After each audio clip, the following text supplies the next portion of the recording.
धनपुरी गांव के बाहरी हिस्से में एक पुरानी हवेली खड़ी थी, जिसे गांव वाले भूखा शैतान का घर मानते थे। हवेली के बारे में कहा जाता था कि वहां एक खौफनाक आत्मा बसी हुई है, जो अपनी प्यास बुझाने के लिए लोगों को शिकार बनाती है। एक दिन युवा और साहसी आलोक ने हवेली के बारे में सुनकर उसकी जांच करने का निर्णय लिया। उसकी बहन सुनीता ने उसे मना किया, लेकिन आलोक की जिज्ञासा अधिक थी। वह रात के अंधेरे में हवेली की ओर बढ़ा। हवेली का दरवाजा जर्जर था और हवा में अजीब सी सरसराहट थी। आलोक ने हवेली के अंदर कदम रखा। दीवारों पर पुरानी मिट्टी और धूल जमा थी और अंधेरे में हर कदम पर साए मानो उसे घेर रहे थे। अचानक उसने कुछ अजीब आवाजें सुनी, धीमी धीमी चीखें और एक दहाड़ जैसी ध्वनि। उसकी दिल की धड़कन तेज हो गई, लेकिन वह रुका नहीं।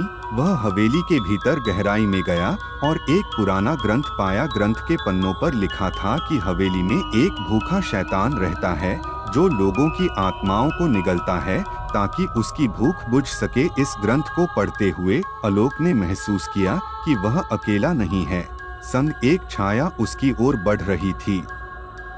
वह छाया धीरे धीरे उसकी ओर बढ़ रही थी और हवा में अजीब सा ठंडापन फैल रहा था। अचानक छाया ने एक खौफनाक हंसते हुए स्वर में कहा, तुम्हारी आत्मा मेरी भूख को शांत करेगी। आलोक की आंखों के सामने अंधकार फैल गया।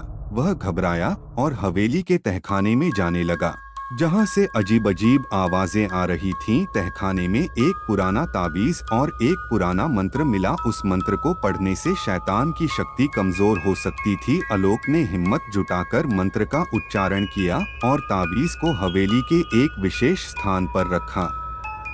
ताबीज की चमक और मंत्र के प्रभाव से हवेली की दीवारें हिलने लगीं और अंधकार धीरे धीरे छटने लगा। शैतान ने एक भयावह चिल्लाहट की और उसकी छाया ने धीरे धीरे गायब होनी शुरू कर दी। हवेली में एक अजीब सी शांति छा गई।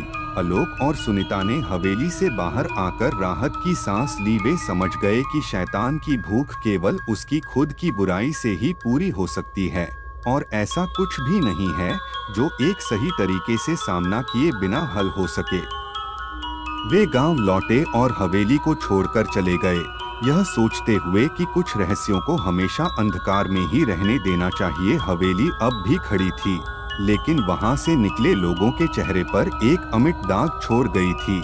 यदि आपको भूखा शैतान की कहानी पसंद आई हो और आपने महसूस किया कि इस अंधकारमय रहस्य ने आपके दिल की धड़कनें बढ़ा दी, तो कृपया हमारे चैनल को लाइक, शेयर और सब्सक्राइब जरूर करें। आपके समर्थन से हमें और भी रोमांचक और भयानक कहानियां लाने की प्रेरणा मिलती है।